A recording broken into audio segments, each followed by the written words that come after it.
Listening test.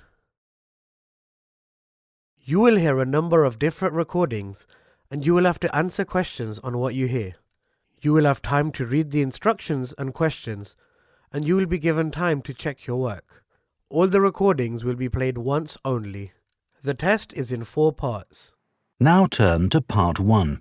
You will hear a telephone conversation between an owner of a restaurant and a customer who is calling to find out information about food and prices at the restaurant. First, you have some time to look at questions 1 to 3.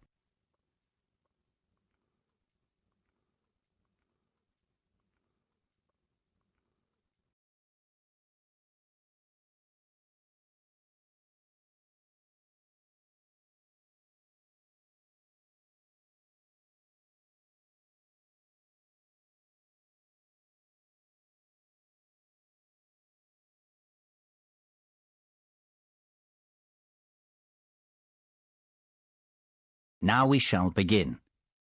You should answer the questions as you listen, because you will not hear the recording a second time. Listen carefully and answer questions 1 to 3. Hello, Bellucci's restaurant. Sam speaking. How may I help you? Hi, my name's David Marsden, and I'm calling to ask about the offers I saw on the website for your restaurant. I'm thinking about organising a party for a friend's birthday. Yes, Mr. Marsden. What information would you like to know? You can call me David. Okay, great. So, David, what can I help you with? Well, first of all, I wanted to know if the 50% offer that you have on for certain dishes is valid for weeknights as well as on the weekend. The party may take place during the week, you see. Well, there are many dishes that are 50% off on weekends, and only a small number of dishes are 50% off during the week. For example, the spaghetti bolognese is 50% off on whatever day you come in during this month, and lasagnas and steaks are 50% off on our most busy days, which are Saturday and Sunday. Would you be able to do a discount on the lasagnas if there was a large group of people coming in during the week? We can only do a 25% discount. But we can do a 50% discount for large groups on any dessert you have with the lasagna. Well, that sounds like a good deal. There are many other offers that we have on at the moment as well. What about drinks? Are there any discounts on drinks? Yes, of course.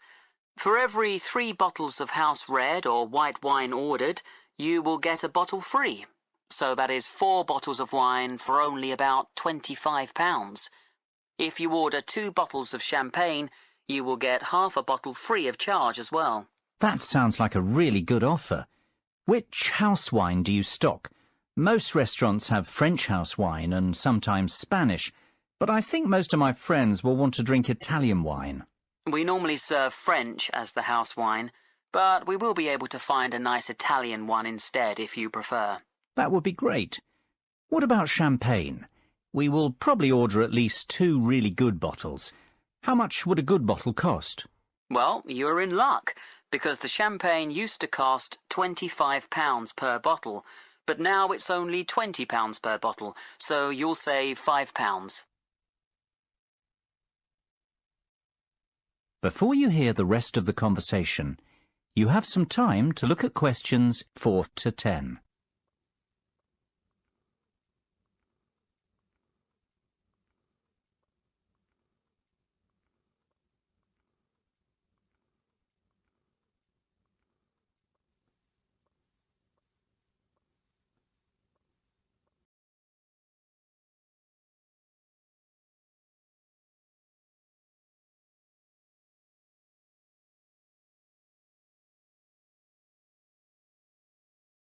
Now listen and answer questions 4 to 10. That sounds like a good price based on my experience. Now, what side dishes are on the menu that could be ordered with the lasagnas? Well, we have a range of side dishes. Some go better with the lasagna than others, but of course, it's your choice. The chef's special side dish is a chicken and cheese dish. This may be too heavy to have with lasagna, but we have a selection of salads, such as a mixed salad and a Greek salad. They would be the best option with that main course. Some other side dishes that are popular are tomato bread with herbs and Italian cheese with peppers. That all sounds very tasty, and I'm sure all the people who are coming to the party will like these types of dishes. I might come in during the week to try out some of your food before the party. So, would you like to reserve the table then for your party? Yes, I was wondering if you have any tables free for the 20th of August.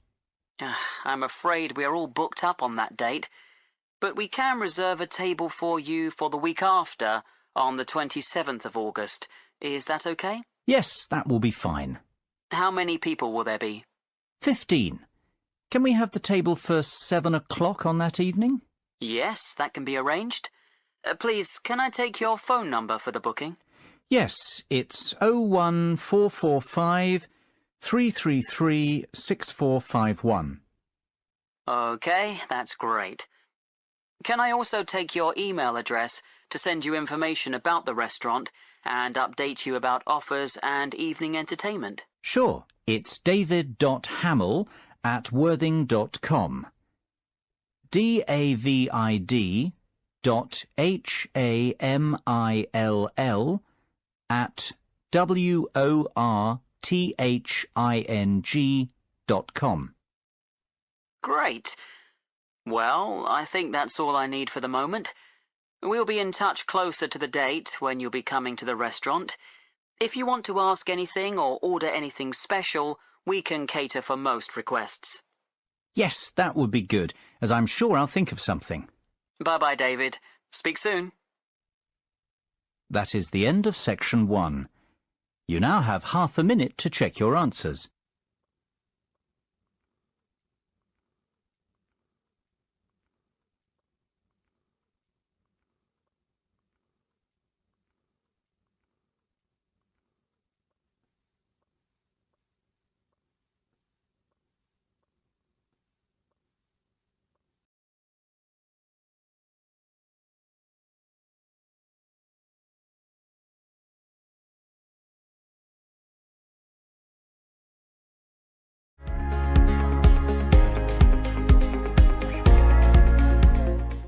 Part 2. You will hear an extract from a talk about the history of tennis. First, you will have time to look at questions 11 and 12.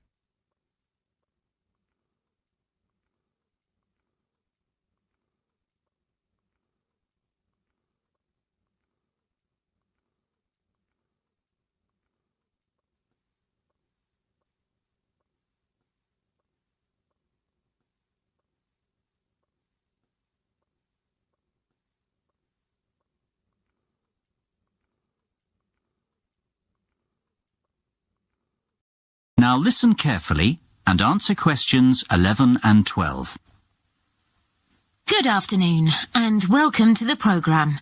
Today we have a special programme about the history of tennis in this country, and we also have Steve Mackay in the studio, the all-time great British tennis player, to give us the lowdown on some interesting facts about the sport and other great tennis players. Steve, obviously tennis is one of the most popular sports broadcast on TV today. Can you tell us about the early days of tennis? Well, the medieval form of tennis is known as real tennis and eventually became lawn tennis, which is what we know today. Real tennis changed over 3 centuries from an earlier ball game played around the 12th century in France. This had some similarities to handball. People would hit a ball with a bare hand and later with a glove. People say this game was played by monks in monasteries. By the 16th century, the glove had become a racket. Real tennis spread in popularity throughout royalty in Europe and was the most popular in the 16th century. Before you hear the rest of the conversation, you have some time to look at questions 13 to 20.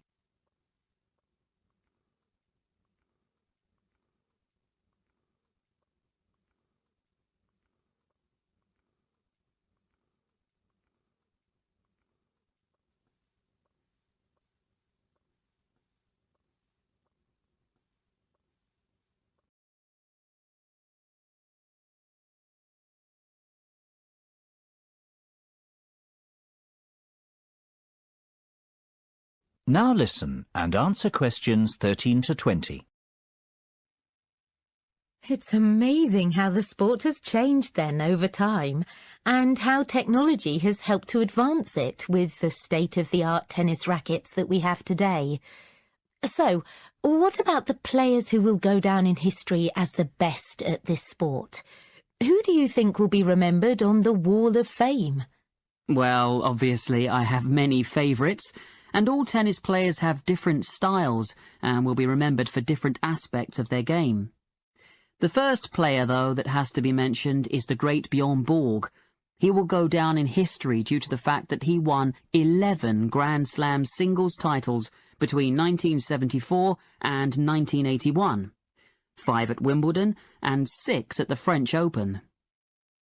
Born in '56 in Sweden, Borg became the youngest winner of the Italian Championship just before his 18th birthday, and 2 weeks later he was the youngest winner of the French Championship. Borg is the only player in the Open era to have won both Wimbledon and the French Open in the same year more than once. Another very important tennis player is Boris Becker. He was born in 1967 in Lyman, West Germany, and he is a 6-time Grand Slam singles champion. Since he retired in 1999 from the professional tour, media work and his personal life have kept him in the headlines.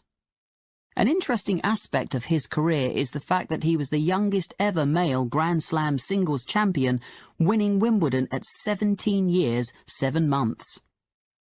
Moving on to our next great player, we have Pete Sampras. He was born on August the 12th, 1971 in Washington, D.C., and during his 15-year career, he won 14 Grand Slam men's singles titles. His flair for the game was evident at age 3 when he discovered a tennis racket in the basement of his home and spent hours hitting balls against the wall. His parents are of Greek origin. He has given some truly unforgettable performances on the court over the years. The final player I will mention is the great Andre Agassi. He was born on April the 29th in 1970 in Las Vegas, Nevada. During his career, he won 4 Australian Open titles, 1 French Open, 1 Wimbledon, and 2 US Open, which gives a total of 8 Grand Slam titles. An interesting aspect of his career was that he turned professional at the age of 16, and his first tournament was in La Quinta, California. He won his first match against John Austin 6-4, 6-2, but then lost his second match to Mats Wilander 6-1, 6-1. By the end of the year, Agassi was ranked world number 91. These players really have achieved a great amount in their lives, and they will be talked about for years to come, especially when the Wimbledon Championships come round in June. Steve, which one is your ultimate favourite? Oh, I just can't answer that. They all evoke great memories in the world of tennis, and they have all contributed so much to the game. Their names will always be inscribed on the Wall of Champions. That is the end of section 2. You now have half a minute to check your answers.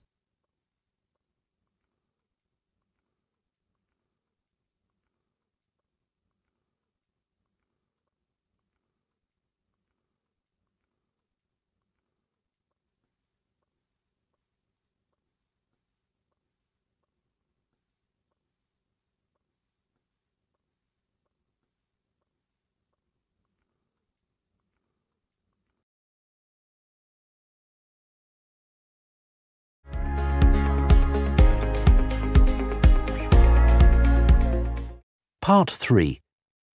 You will hear 4 students discussing a conference they want to organise at their college. First, you have some time to look at questions 21 to 27.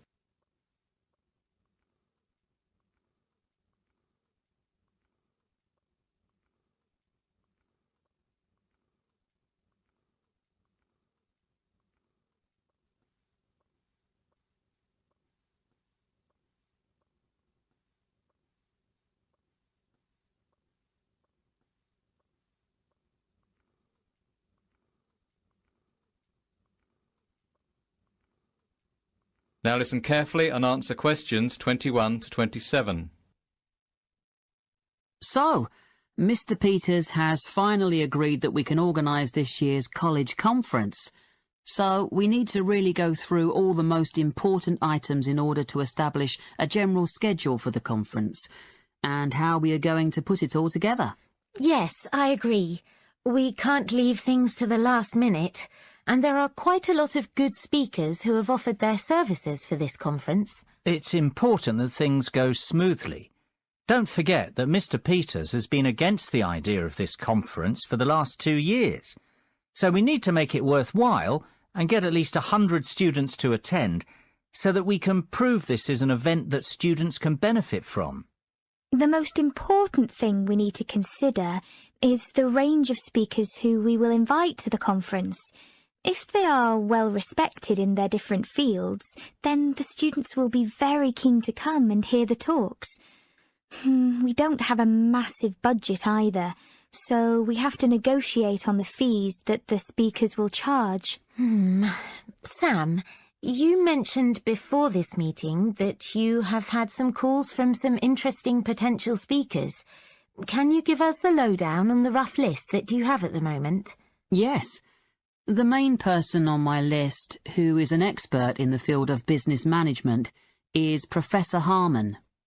He would be good at running workshops where students can discuss how to start a business, and he likes to include role plays, which make the sessions more interesting. Yes, I've heard of him, and people have told me that he is dynamic and interesting. He doesn't like just giving lectures. He likes to get the students involved more in the discussion. We should definitely send him a formal invitation. What about another area of study, such as maths? Well, I have done some research on Mr. Steve Bishop. I heard about him because my brother went to see him give a lecture at a university in his area. Apparently, he is well respected among many universities in England for his knowledge in the field of maths. He has even done some research with some famous mathematicians. My sister studies maths at university, and I think he came to her university too, to give some extra lectures.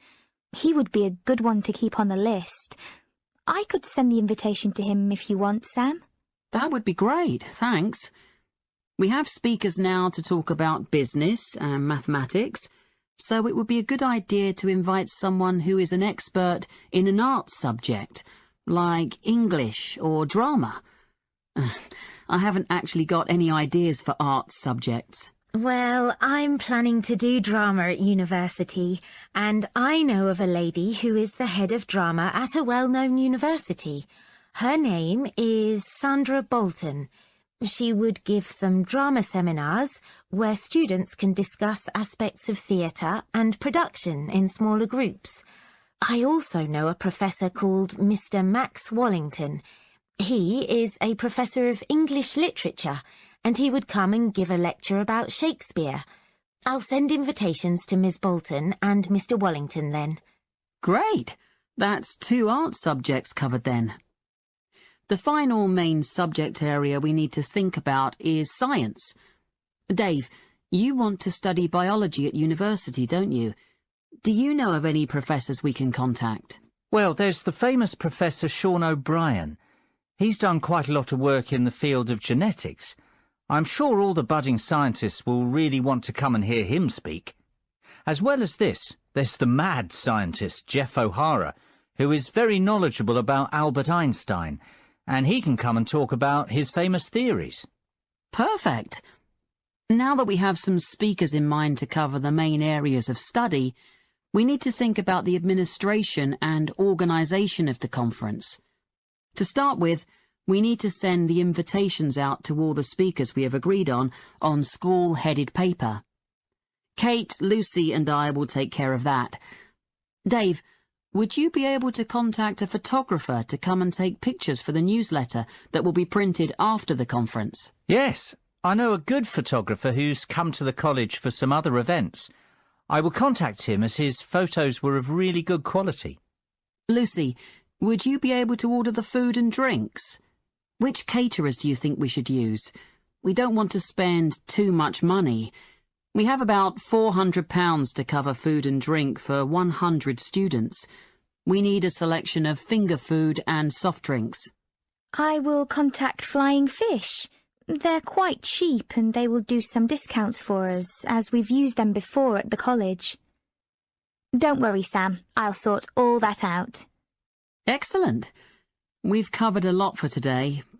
I will book the main college hall and rooms 10, 11, 12 and 13 this week. I think we need to have about 2 more meetings before the conference. The next one we'll schedule for Wednesday the 6th of June. Can everyone do that, or would Thursday the 7th of June be better? The first date you said is fine with me. Me too. Yes, that's fine with me as well. Before you hear the rest of the discussion, you have some time to look at questions 28 to 30.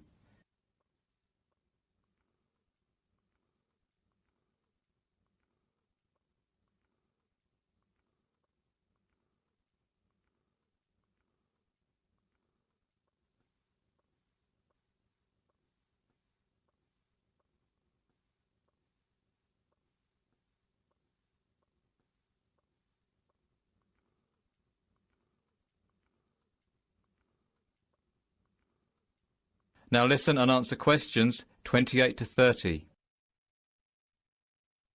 Last thing to mention before we finish up for today is some things that Mr. Peters, our lovely headmaster, has said.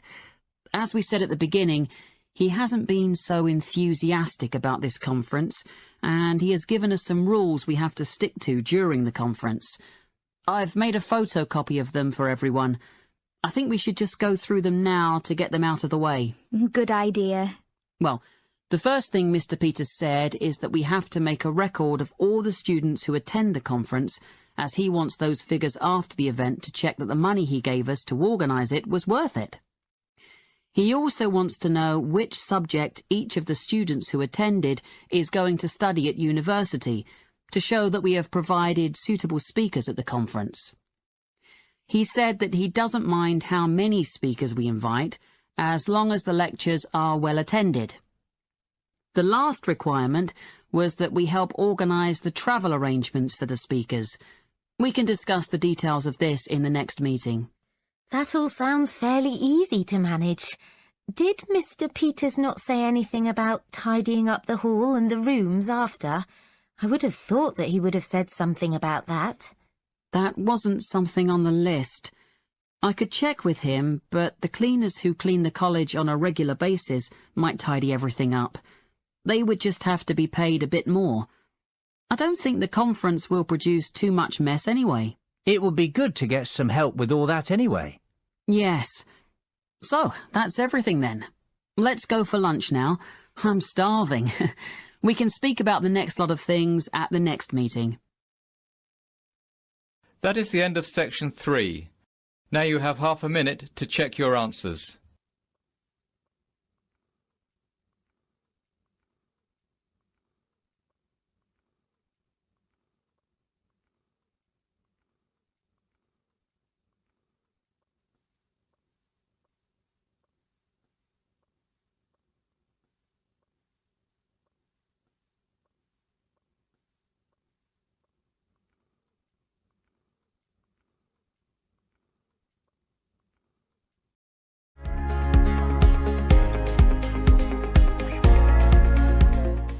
Part 4.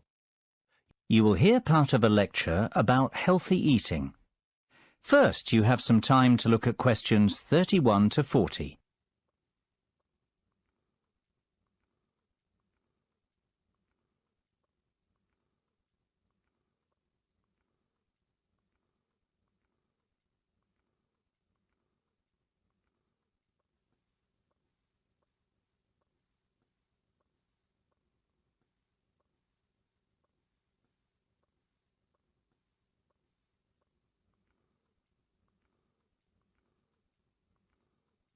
Now listen carefully and answer questions 31 to 40.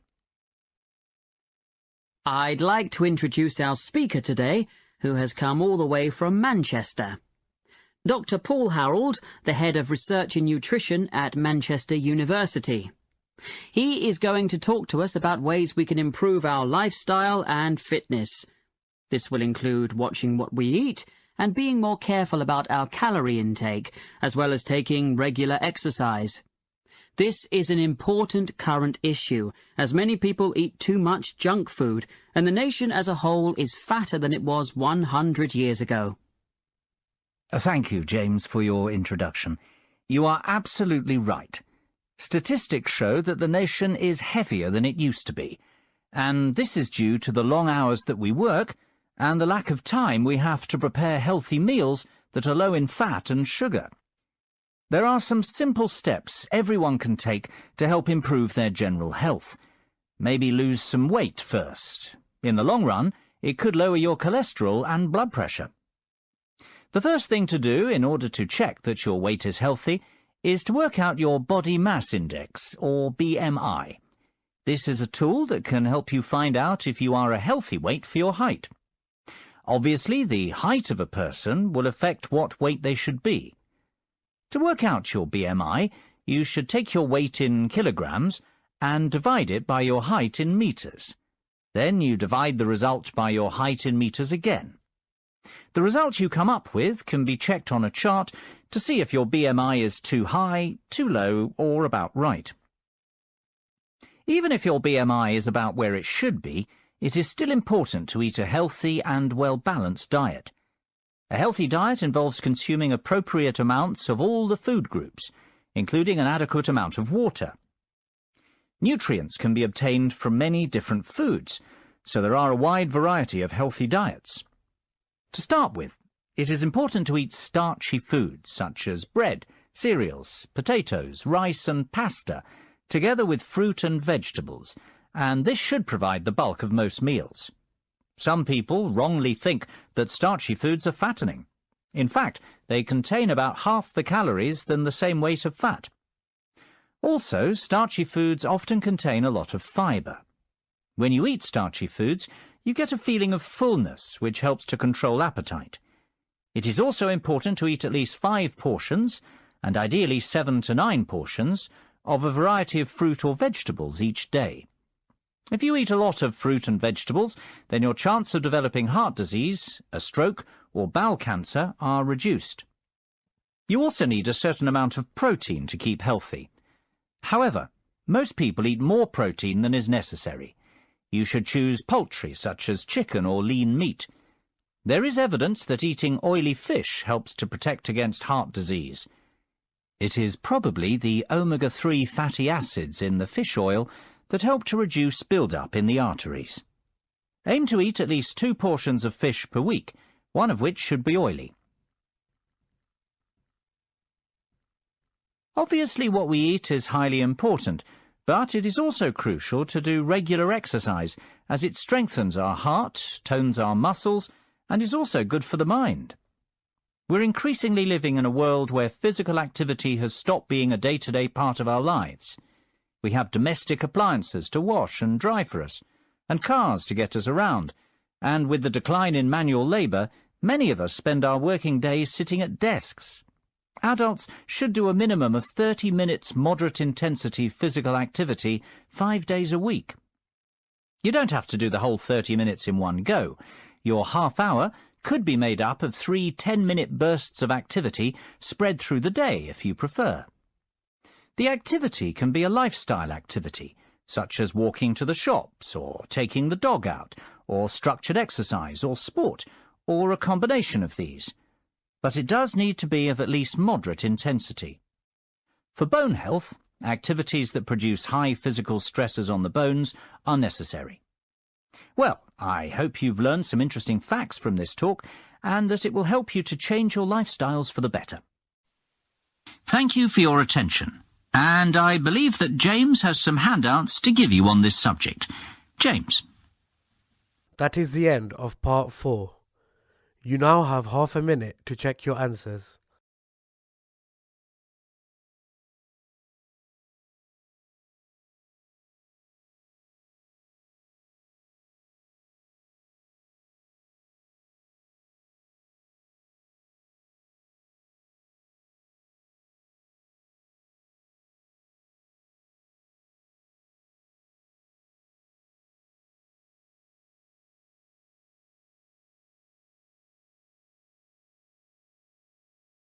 That is the end of the listening test.